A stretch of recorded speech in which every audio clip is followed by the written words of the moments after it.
Bonjour, bonjour à tous. Merci d'être présents pour ce webinaire de rentrée Globtrans qu'on organise aujourd'hui avec notre invitée Madame Bamba. Bonjour Madame Bamba. Bonjour, bonjour à Euh, tous. donc ce webinaire, nous l'avons souhaité là pour la rentrée, pour cette rentrée, parce qu'il colle avec l'actualité de la Côte d'Ivoire et de Abidjan, notamment avec la 8e édition du Forum international et salon africain des transports qui aura lieu du 24 au 26 octobre. Et pourquoi organiser ce webinaire? D'abord pour cette actualité, et puis surtout parce que nous, en tant que transitaires français basés à Marseille depuis 21 ans, il était important pour nous d'être connectés avec celles et ceux qui font le transport donc en Afrique et notamment sur la Côte d'Ivoire aujourd'hui. Et évidemment, Madame Bamba est une figure incontournable du transport. Elle est à la tête d'une société de communication qui organise ce salon. Alors, on va articuler un petit peu cette intervention qui va durer à peu près 30-40 minutes autour de 3 points. Donc, il est important pour nous de découvrir la personnalité, le parcours de Madame Bamba qui est absolument fabuleux puisque c'est une entrepreneuse, mais au-delà de ça, c'est une femme qui est un vrai maillon et un vrai outil de la diplomatie ivoirienne, puisqu'elle est capable, depuis de nombreuses années, de mettre autour de la table tous les acteurs publics, privés, pour pouvoir parler du secteur du transport et de la logistique, transport multimodal, hein, vraiment transport dans sa globalité. Et cet événement qui est un rendez-vous vraiment incontournable de la sous-région est absolument remarquable puisqu'il va fédérer tous les acteurs qui ont un intérêt. Et la logistique aujourd'hui est au cœur de tous les pays et de toute stratégie quand on est un opérateur économique. Hein, tout est logistique. Et elle est capable de mettre tout ce monde-là pour pouvoir justement améliorer, être force de proposition sur ce secteur d'activité. Donc, première partie, on va donc découvrir la belle personnalité de Madame Bamba, son parcours. Évidemment, je lui laisserai la parole pour qu'elle puisse se présenter et nous parler dans un second temps de cette 8e édition qui, cette fois-ci, est orientée autour de l'usager. Donc, on va toujours retrouver les thématiques importantes que sont le transport, la logistique et les infrastructures, mais cette fois-ci avec un volet plus autour de l'usager pour cette 8e édition. Et enfin, nous allons parler du rôle de Abidjan et de la Côte d'Ivoire comme un hub stratégique de la sous-région, hein, qui permet justement de pouvoir toucher tous les pays limitrophes. Donc, on va pouvoir aussi avoir sa vision, son point de vue sur le dynamisme de ce beau pays qu'est la Côte d'Ivoire. Euh, j'ai posé le cadre, donc je vais vous donner la parole, Madame Bamba. Vous avez aussi préparé donc cette présentation que je vous laisserai partager. Rappelez que ce webinaire est enregistré, donc vous pourrez ensuite, je souhaite aux participants qui au fur et à mesure viennent s'ajouter donc à notre webinaire, vous pourrez ensuite le retrouver pour pouvoir le visualiser. Et donc, vous pouvez retrouver ce webinaire une fois l'enregistrement terminé. Donc, Madame Bamba, je vous donne la parole. Merci d'avoir répondu présente à notre invitation. Je vous laisse vous présenter votre beau parcours, la femme entrepreneuse que vous êtes. Et je commencerai simplement par dire que vous êtes aussi un vrai lien entre la France et la Côte d'Ivoire, puisque vous avez fait vos études à la Sorbonne et non des moindres, puisque vous avez fait plusieurs masters à la Sorbonne, en lien toujours avec le monde dans l'entreprise. Et je vous laisse un petit peu nous parler de votre parcours, de votre société et pourquoi cette manifestation autour du transport. Merci Linda, merci à Globtrans qui me donne l'occasion aujourd'hui de parler de ma personne. C'est pas très évident de parler de soi-même. parler surtout du FISAT, qui est cette grande opportunité de rencontre et d'échange entre tous les partenaires du secteur des transports à travers le monde, et parler du secteur des transports, de la logistique et des infrastructures, ce secteur passionnant qui nous rassemble aujourd'hui. Merci en tout cas à vous pour la belle opportunité que vous me donnez et vraiment pour la vision. Voilà, je n'aurais pas pensé moi-même à organiser ce webinaire.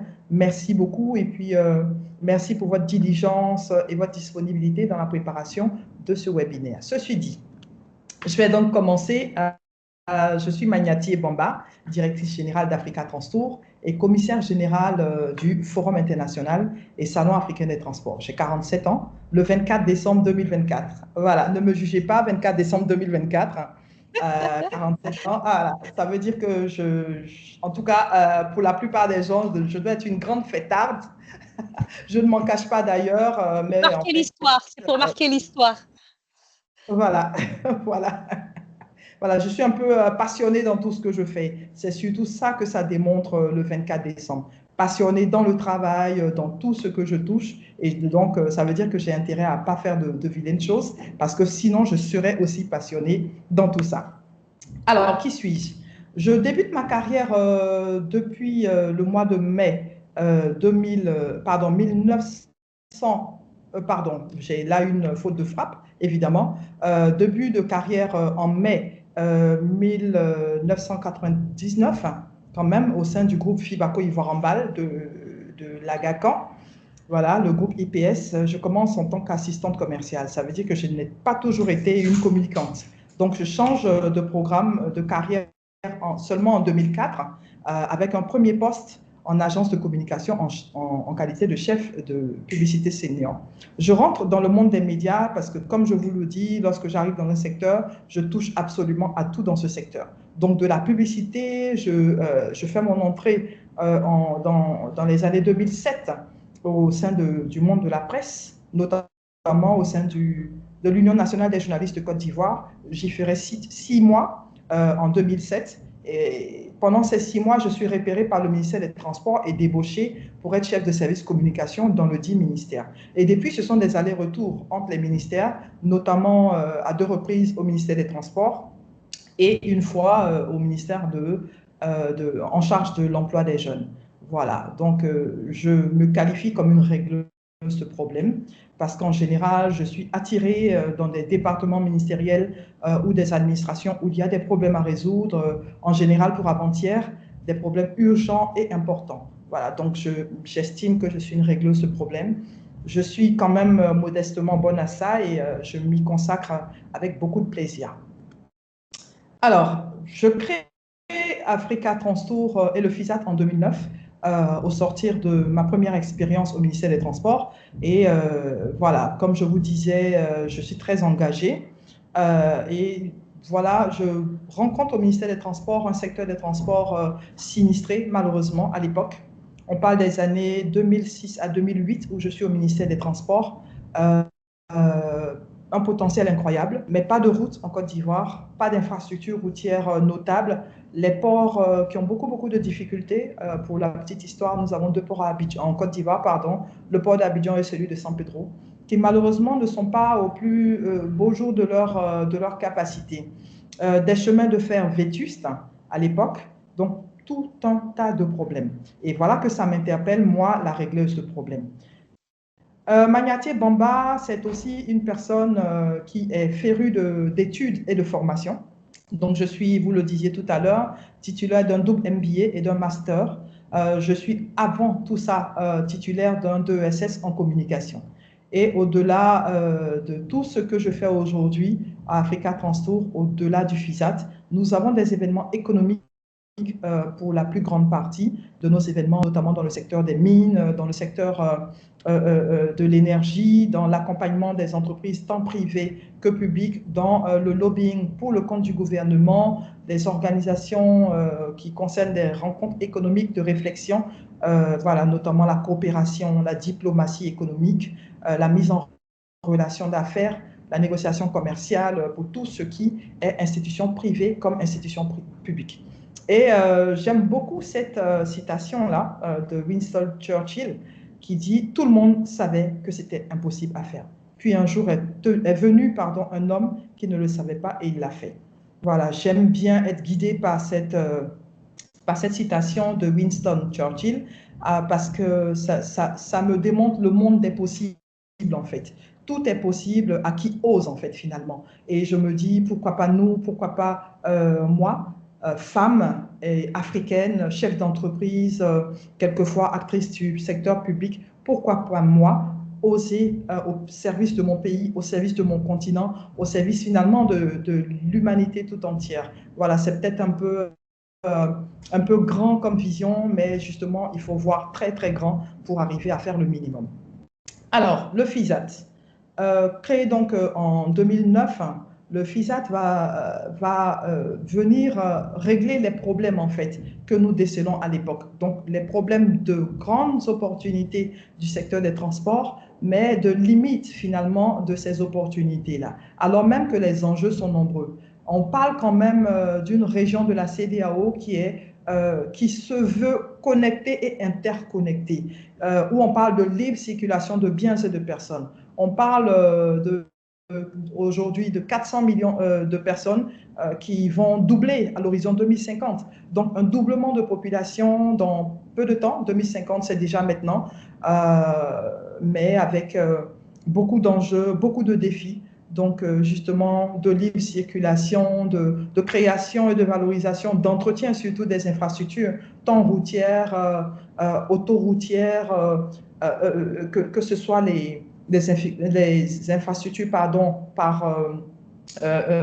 aériennes, ferroviaires ou maritimes. En tout cas, les défis sont nombreux. Et donc, depuis 2009, nous nous sommes dit, autant se mettre tous ensemble pour régler ensemble les problèmes.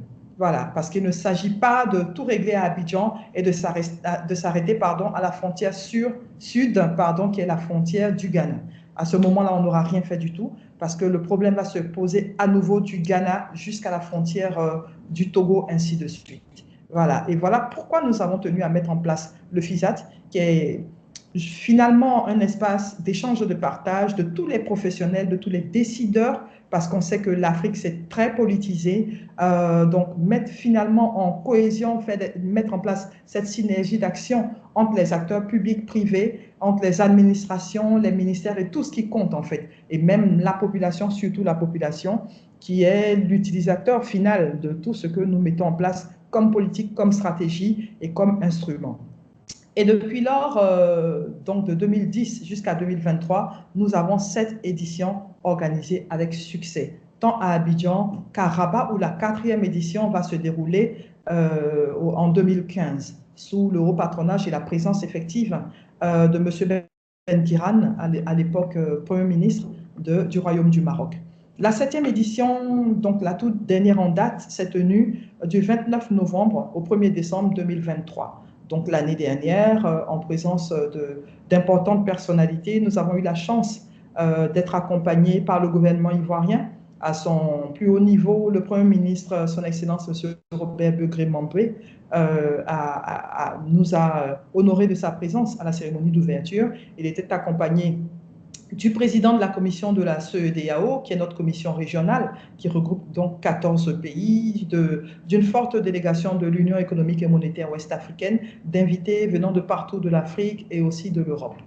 Voilà, donc les activités clés du FISAT, c'est un forum de discussion, parce que oui, nous avons l'habitude de voir des activités commerciales autour des salons, donc beaucoup d'expositions et tout ça. Nous nous sommes dit, le FISAT a été créé dans un cadre de mise en synergie des actions et des stratégies. Donc le forum de discussion en général avec une dizaine ou plus d'une dizaine de panels qui sont animés par des experts de haut niveau. Donc, la première activité, c'est ça. La deuxième activité, c'est un drive-in démo depuis l'année dernière seulement, hein, avec des véhicules électriques, parce que nous avons tout l'écosystème de la mobilité électrique qui se met en place en Afrique en général et en Côte d'Ivoire en particulier. Il faut donc faire découvrir cet environnement-là, mais aussi pousser la réflexion pour justement accompagner l'écosystème avec tout ce qui peut être décision politique, administrative et voilà, finalement faire un benchmarking et un échange de bonnes pratiques avec l'extérieur. La troisième activité, c'est la grande exposition commerciale, voilà, où c'est vraiment le marketing direct hein, qui met en relation face à face donc des donneurs d'ordre, des sociétés qui veulent promouvoir les activités, qui veulent se faire connaître, qui veulent finalement avoir un bon carnet d'adresses et donc se faire découvrir pour découvrir à notre tour d'autres entités. Et bien entendu, c'est un rendez-vous business et c'est pour ça que nous avons une série de rencontres B2B. Donc, nous avons depuis les années 2009-2010 jusqu'à maintenant près de 86 milliards quand même mobilisés en termes de projets financés et de conventions signées lors du FISAT. C'est pas rien. Et je pense qu'on peut faire davantage, hein, mais déjà, c'est ce que nous avons fait. Et enfin, mon activité préférée, vous comprendrez pourquoi, c'est la soirée de gala. Une soirée de gala haute en son et lumière où on danse. Moi, j'aime bien danser. Et donc c'est parfait pour moi. Et cette soirée-là, pourquoi est-ce qu'elle est mon activité préférée? Justement parce qu'elle vient terminer l'événement en beauté. Donc, 3 jours d'échange, de partage, de casse-tête, de défis logistiques. Lorsque nous arrivons à la soirée de gala, tout est terminé. Je suis épanouie, je suis heureuse, je danse, je rigole, mais aussi j'accompagne toujours cet esprit de networking qui prévaut même pendant la soirée de gala. Voilà donc les activités clés du FISAT. Le FISAT, en gros, c'est donc une forte implication institutionnelle africaine. Je vous ai parlé de partenariats gagnants avec la commission de la CEDEAO, donc l'espace économique qui regroupe 14 pays de l'Afrique de l'Ouest, l'Union économique et monétaire ouest-africaine, UEMOA, 8 pays affiliés, la Banque africaine de développement avec qui nous sommes en partenariat. Ce sont des ministres et personnalités de haut niveau de l'ensemble de ces pays-là qui font le déplacement pour prendre part à l'échange, pour trouver des financements pour des projets, en tout cas pour faire des affaires, comme c'est le lieu de le dire. D'importants sponsors et partenaires, je vous ai réservé une slide pour que vous ayez une petite visibilité sur nos partenaires, des experts de qualité qui viennent de partout dans le monde, une organisation événementielle et logistique sérieuse et crédible. Nous sommes quand même à la 8e édition et on ne peut pas sérieusement arriver à une 3e, 4e, jusqu'à une 8e édition si on n'est pas sérieux, si on n'est pas crédible, si on n'est pas performant. Voilà. C'est un rendez-vous business qui performe et qui ouvre des portes et des opportunités insoupçonnées. Le FISAT, c'est aussi une visibilité à 360 degrés au niveau national, donc ivoirien, africain et international. Non seulement au niveau média, hors média, mais aussi et surtout au niveau digital. Nous communiquons beaucoup à travers le digital pour toucher davantage de personnes et bien faire passer le message. C'est donc un seul clic pour accéder à un marché sous-régional de près de 400 millions aujourd'hui, qui va passer à 800 millions en 2050, je vous le disais. Il est important et pertinent au vu des programmes de la quasi-totalité des pays tournés aujourd'hui vers le développement notamment industriel, logistique, touristique et économique. Le FISAT est donc le rendez-vous business à ne pas manquer. Et je crois qu'on l'a dit à l'entame de ce webinaire, la 8e édition se tiendra du 24 au 26 octobre prochain, donc 2024, à Abidjan. Quelques chiffres clés à présent. Le prochain FISAT rassemblera 10 000 visiteurs, dont 1000 participants de haut niveau, 50 exposants, 72 speakers pour près de 15 panels, dont les thèmes sont variés. Le thème principal étant focus sur l'usager, mais vous aurez des thématiques sur le biocarburant, sur la mobilité électrique, sur le financement des secteurs transport, logistique et infrastructure, sur la corrélation entre le tourisme et l'ensemble des secteurs connexes ainsi que le transport, sur les questions de transport propre, je l'ai déjà dit, sur les questions aériennes pertinentes. Et donc, quel est le choix aujourd'hui? Quels sont les critères de choix? Quelles sont les attentes des usagers africains aujourd'hui en matière de transport aérien? Sur des questions, bien entendu, maritimes, parce que, vous le savez, 70% des échanges de la Côte d'Ivoire passent par la mer. C'est très important et donc 2 grosses thématiques sur les sujets maritimes. Le FISAT, en termes de chiffres clés, c'est 14 pays participants. Et le FISAT offre plusieurs options de participation. Je vais vous faire l'économie, hein. Je ne vais pas entrer dans les détails des participations, mais juste vous donner les types de participation possibles. Donc, ça sera le sponsoring et le partenariat, l'exposition d'engins, le drive-in avec les véhicules électriques, qu'on peut aussi sponsoriser. Ce sera l'achat de stands, ce sera des pages de publicité dans le magazine officiel que nous distribuons à près de 5000 exemplaires chaque année, ou des tables au dîner gala, ce prestigieux dîner gala dont je parlais tout à l'heure. Voilà, donc là, je vous partage quelques images de la dernière édition du FISAT, l'ouverture notamment avec le Premier ministre Robert Begré-Mambé, une visibilité sur l'un de nos partenaires clés, qui est Iveco, depuis 3 ans déjà. Voilà, cette image que j'aime beaucoup, l'image des petits-enfants, justement, on a appelé ça l'école de la route, pour pouvoir enseigner à nos enfants comment traverser et tout ça, parce qu'on s'est rendu compte à travers les études que parmi les tués de la route, les enfants étaient les plus nombreux en fait. Donc, leur partager le code de la route et finalement leur enseigner à comment se préserver contre les accidents de la route. Alors, photos de famille avec plusieurs types d'intervenants, hein, que ce soit des officiels, mais aussi ce nouveau mode de transport très à la mode ici à Abidjan, le transport de marchandises par moto. Voilà, c'est vraiment en pleine expansion, mais aussi assez accidentogène à ce jour-là. Et pour l'édition 2022, nous avons tenu vraiment à faire participer les acteurs clés de ce nouveau mode de transport-là pour justement les sensibiliser et puis les intégrer au débat. Voilà un peu pour ces images. Et puis, ils nous font confiance depuis plusieurs années, pour quelques-uns depuis la première édition, donc sponsor traditionnel Port Autonome d'Abidjan par exemple, qui nous fait confiance depuis la première édition. Voilà, donc là, c'est une vision panoramique des sponsors majeurs, pas des participants ou des exposants, seulement des sponsors. Si ce sont les participants ou les exposants, on est à beaucoup plus important en termes de chiffres que ça. Voilà, je crois que c'est là que va s'arrêter ma première présentation, en attendant de pouvoir finalement répondre à vos questions ou à vos interrogations, Linda. Je Alors, voudrais juste préciser que le FISAC nous a valu cette année 2023 d'être choisi par le gouvernement et tout un jury national du secteur privé et du secteur public comme prix d'excellence de la meilleure contribution au rayonnement du secteur des transports en Côte d'Ivoire. excellent, excellent, bravo. Bravo Madame Bamba. En fait, je pense que ce prix est mérité parce que, comme vous le disiez, au bout de 8 ans, c'est un travail de terrain, c'est un travail acharné pour fédérer tous les acteurs. C'est beaucoup de temps, beaucoup d'énergie, donc c'est une récompense amplement méritée. Merci. On a parmi nos participants des personnes de secteurs très diversifiés.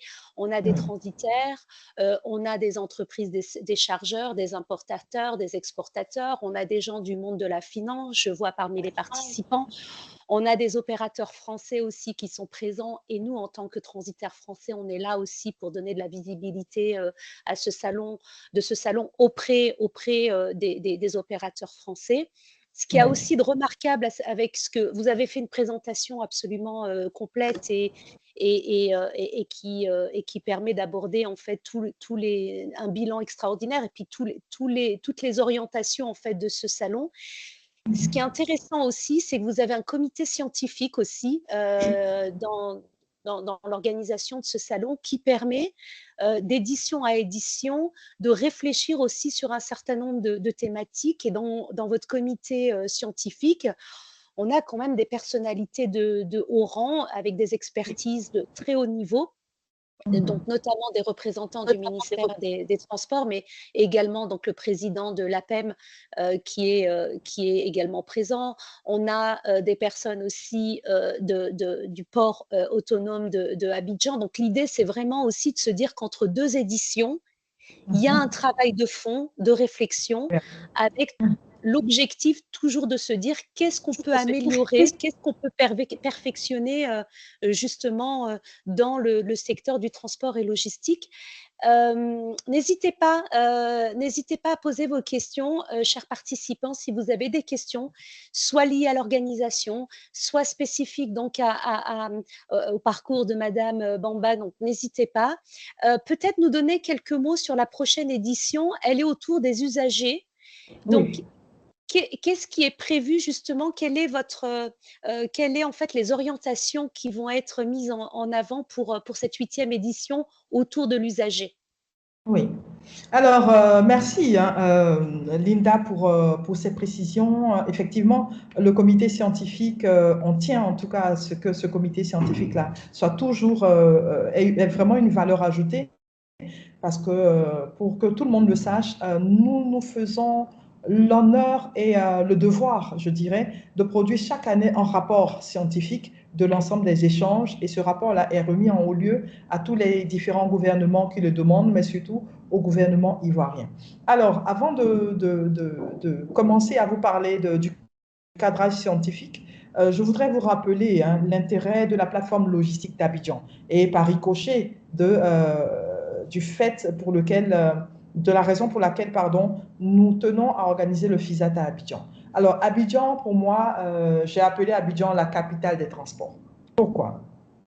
Abidjan, Côte d'Ivoire, donc en général, c'est un hub logistique. Voilà, un hub logistique incroyable avec des opportunités sans pareil pour l'ensemble de la sous-région, mais aussi pour les acteurs de la logistique, du transport maritime et même du transport aérien, comme nous en comptons parmi nos participants de ce jour. Alors, deux ports essentiels, donc Abidjan et San Pedro, qui sont en haute croissance. Déjà, au niveau du PIB, il faut dire que nous avons 51% de notre PIB qui se consacre au secteur tertiaire. Donc commerce, technologie, transport et énergie. Et ces chiffres que je vous donne, ce sont les chiffres de fin 2022, début 2023. Quand la grande majorité de nos gisements, donc de pétrole, d'or et tout ce que vous voulez, des mines d'or et tout ça, n'étaient pas vraiment en exploitation. Donc, dans ces 51%, il faut compter environ 20% de notre PIB qui se consacre au transport, aux infrastructures et à la logistique. Voilà, en Côte d'Ivoire. Ça, c'est déjà important. Maintenant, quelques chiffres que je voudrais vous donner pour le port d'Abidjan. Le port d'Abidjan, c'est un trafic à fin 2013 de 1 238 195 EPV pour 28,6 millions de tonnes, pardon, pour 34,8 millions de tonnes en 2023. En 2022, nous avions 28,6 millions de tonnes. Ça fait une hausse de trafic de 10, de 10% pardon, et d'environ 8 millions de tonnes d'une année à une autre, simplement. Le port de San Pedro, c'est 7 millions 23 763 EPV contre 6 millions, pardon, de tonnes, hein, 7 millions de tonnes en 2023 contre 6 241 000 tonnes en 2022. Et ces deux ports sont des ports qui importent autant qu'ils exportent. Donc, Côte d'Ivoire, grand importateur depuis la France, depuis le Maroc, depuis d'autres pays, non seulement pour la consommation locale, pardon, mais aussi pour les pays de l'Interland que nous traitons de façon quasi traditionnelle. Donc, Burkina, Mali, Niger, voilà, tous ces pays-là que nous traitons de façon traditionnelle. Aujourd'hui, c'est vrai qu'il y a une crise politique sur laquelle je ne vais pas m'attarder, mais les échanges restent très actifs avec l'ensemble de l'Interland. Voilà, port d'exportation notamment de beaucoup de matières premières, donc que ce soit le bois, que ce soit le cacao, le port de San Pedro est le premier port d'exportation du cacao dans le monde. Voilà. C'est un port qui est aujourd'hui en train de mettre en place un quai minéralier pour traiter les mines qui ne sont pour la plupart pas encore en activité. Vous avez vu, je pense, nos chiffres sur les mines d'or et tout ça, mais il y a énormément de fer, de manganèse et tout ça au niveau de l'ouest de la Côte d'Ivoire. Donc, toutes ces richesses naturelles vont être exportées à travers le port de San Pedro. Donc, le port d'Abidjan, qui est vraiment un hub au niveau de la sous-région aussi, importe autant qu'il exporte. Au niveau du transport aérien, c'est une compagnie nationale qui va passer en moins de 10 ans d'une petite compagnie locale à une compagnie africaine et très bientôt une compagnie qui va donc faire son premier long courrier vers la France. Il s'agit donc de Air Côte d'Ivoire. Et sur le trafic global au niveau de la Côte d'Ivoire, sur l'année 2023, nous avons eu un trafic aérien de 2 331 917 passagers, contre 2 091 355 passagers en 2022. Il y a aussi toute cette construction finalement d'infrastructures, tant routières, autoroutières. La Côte d'Ivoire est en chantier pour tous ceux qui y ont été ou en tout cas qui ont vu les images. C'est beaucoup de routes, d'autoroutes, de ponts, mais aussi des aérodromes qui se construisent un peu partout dans les grandes villes, dans les grandes métropoles ivoiriennes.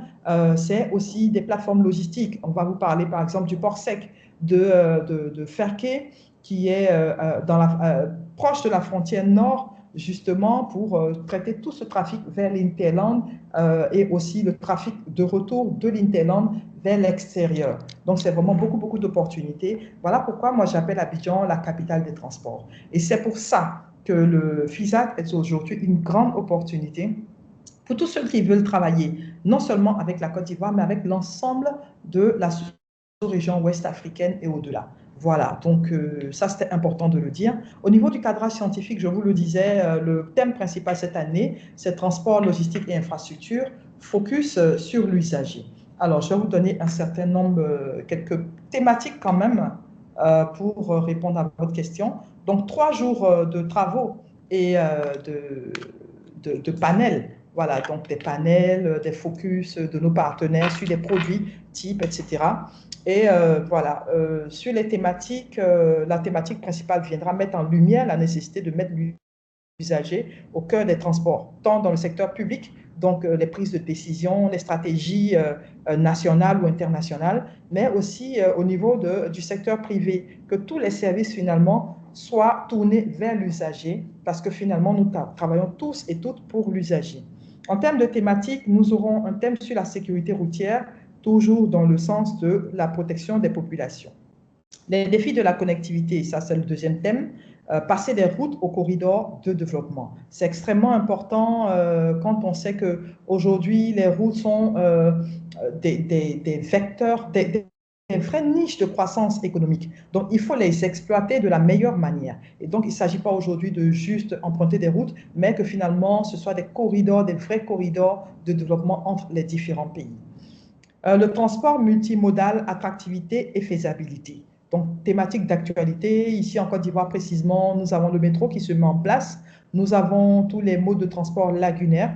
Donc, au-delà du maritime, nous avons une belle lagune ici qui nous permet de nous déplacer par bateau-bus. Donc, finalement, il y a cette nécessité d'interconnexion, de multimodalité qui va venir mettre un boost et beaucoup plus d'efficacité à nos modes de transport. Bien entendu, l'entretien des infrastructures, il ne s'agit pas seulement de construire des infrastructures, mais il faut qu'elles durent dans le temps. Voilà, et donc pour qu'elles servent les générations futures, il faut qu'elles soient entretenues, il faut qu'il y ait des stratégies assez bien huilées pour cela, et c'est le thème d'une de nos interventions. L'intégration régionale, nous sommes dans un espace communautaire, comme je vous l'ai dit, et donc nous pensons, en tout cas raisonnablement, je pense, hein, que le transport et les infrastructures doivent être facteurs de développement régional et que toute la stratégie régionale et des pays qui sont dans la sous-région doit être axée sur cet objectif majeur-là. Évidemment, le digital n'est pas oublié à travers le thème « Les défis de l'intégration du digital dans les transports et la logistique ». Nous avons le métro d'Abidjan qui fera, ce thème-là fera un focus sur un projet de développement économique et une vraie aventure humaine. Un autre thème, cette fois-ci sur la mobilité électrique, qui est une aubaine pour les usagers. Nous nous consacrerons également à travers le thème numéro 9 aux hubs régionaux et leurs impacts économiques. Nous allons parler du transport de personnes avec les modes de transport que vous ne connaissez pas forcément, donc bien sûr BTC, VTC, et ce qu'on appelle ici les BACA ou les minibus qui transportent les personnes de façon artisanale encore au niveau des pays africains. La plupart de nos pays africains en sont dotés. Donc ces modes de transport-là sont des solutions urbaines pour la fluidité de voyage des usagers. Mais à quel prix et à quelles conditions, c'est ce qu'il faudra définir. Le 11e thème va se consacrer aux enjeux et défis de l'utilisation des biocarburants en Afrique. Thème numéro 12, ça sera les défis de l'innovation dans les opérations maritimes, thème qui vous concerne au plus haut point. Le thème numéro 13, panel numéro 13, donc, perturbation de la chaîne d'approvisionnement de l'industrie maritime. Quelles solutions pour protéger l'usager? Thème d'actualité. Thème numéro 14, voyager en avion, flexibilité, confort, prix. Qu'est-ce qui compte réellement pour l'usager? Et enfin, un thème sur la formation et l'employabilité des jeunes, parce que tous ces métiers finalement que nous traitons à travaillent les thématiques ont besoin de main-d'œuvre qualifiée, de main-d'œuvre de plus en plus jeune, parce que pour la petite histoire, ici en Afrique, les métiers de l'aérien, par exemple, nous avons un personnel vieillissant, donc qu'il faut renouveler, il faut donc mettre en place des curricula de formation qui soient disponibles, qui soient accessibles pour pouvoir former tous ces jeunes. Nous avons le métro d'Abidjan qui se met en place, ainsi que dans d'autres pays. Il y a des métros qui se mettent en place un peu partout. Avec quelle main-d'œuvre, à quel prix, avec quelle formation, etc. Donc, la vraie question du défi de l'employabilité hein, et de l'insertion, de la formation de nos jeunes Africains pour faire face à ces métiers. Voilà ce que je pouvais vous dire sur le cadrage scientifique du FISAT 8. Merci beaucoup, merci beaucoup. Vos réponses sont toujours très claires, très complètes. Je rappelle, il nous reste quelques minutes, je rappelle donc le site internet qui est sur la présentation www.fisat.ci. Si vous souhaitez, il reste du temps encore pour pouvoir éventuellement être participant à la 8e édition qui aura lieu à Abidjan. Vous l'avez compris, que vous soyez lié au transport aérien, maritime, ferroviaire, routier. Il y a une thématique et une diversité dans le monde du transport et de la logistique, puisque tout est lié évidemment.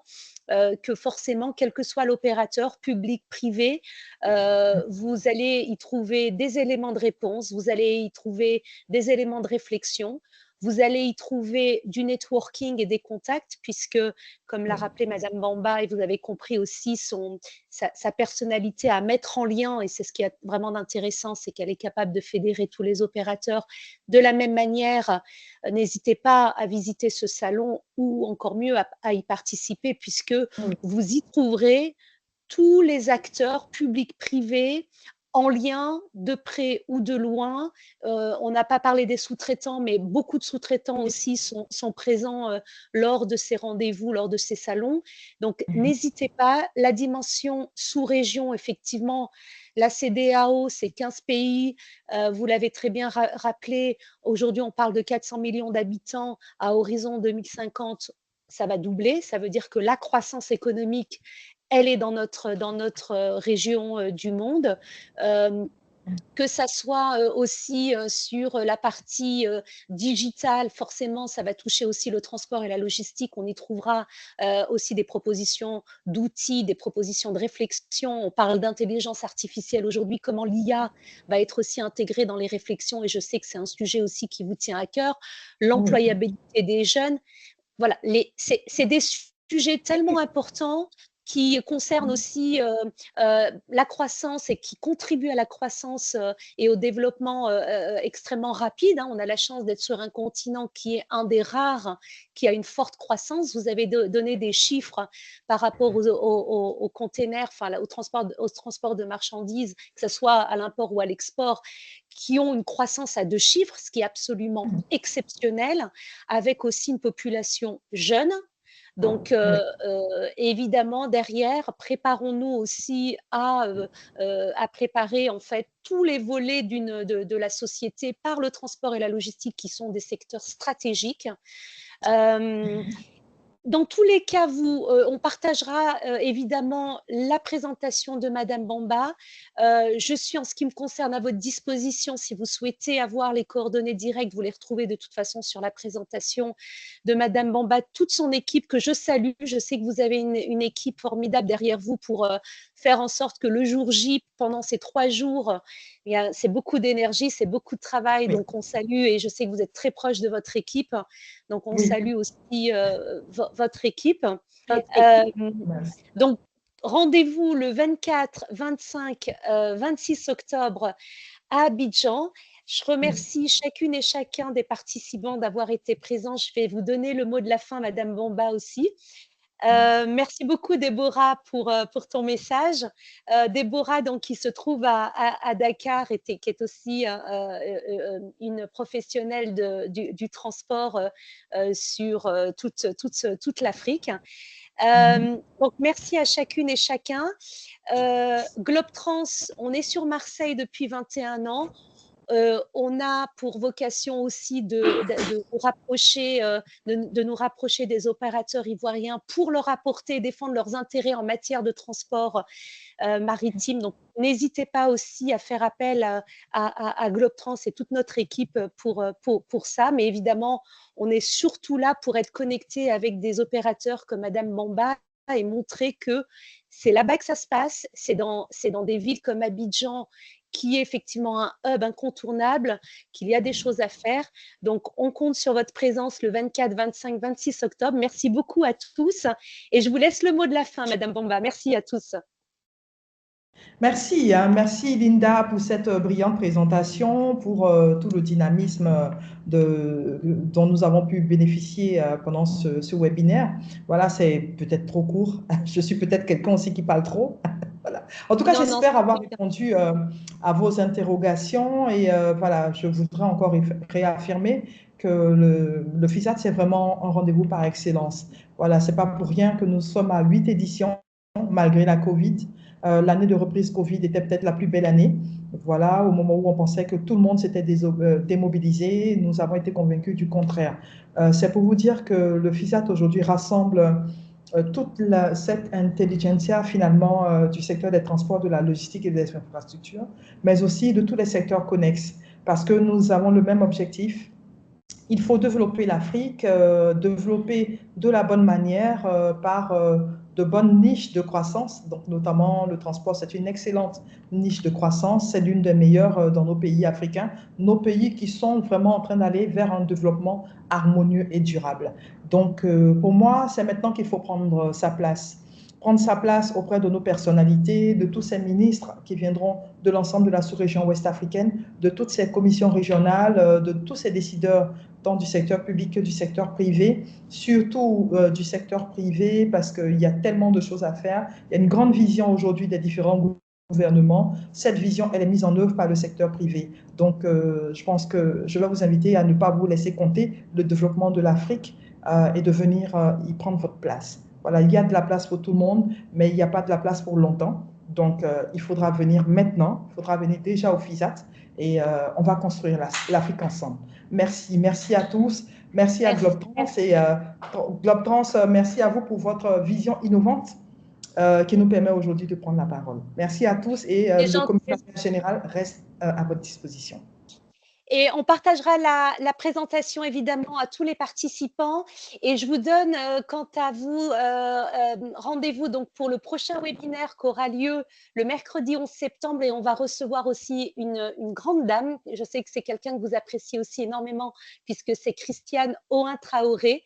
Donc une femme remarquable qui contribue aussi à mettre en lumière les femmes dans la logistique puisqu'elle est présidente fondatrice de l'association WILA, Women in Logistics Africa, qui est absolument incroyable. C'est un rôle modèle, hein, comme vous, Maniatier. C'est vraiment absolument remarquable de voir des femmes qui contribuent à porter la parole aussi de ce secteur-là, parce que c'est pas forcément un secteur très glamour, mais du coup, voilà, des femmes comme vous permettent de pouvoir dire à la jeunesse et en particulier aux jeunes femmes que vous pouvez avoir des responsabilités, vous contribuez à la réflexion, à l'amélioration aussi du développement économique de notre continent, de nos pays. Donc, je vous donne rendez-vous mercredi 11 septembre. Merci à tous. Et donc, ce webinaire sera visualisé aussi puisqu'il a été enregistré. Vous pourrez donc le recevoir sur vos emails. Merci à tous et à très bientôt. Au revoir, Madame Bamba. Et beaucoup de succès au FISAT. Au revoir. Merci et je compte vous voir au FISAT aussi, Linda. On y sera, avec plaisir.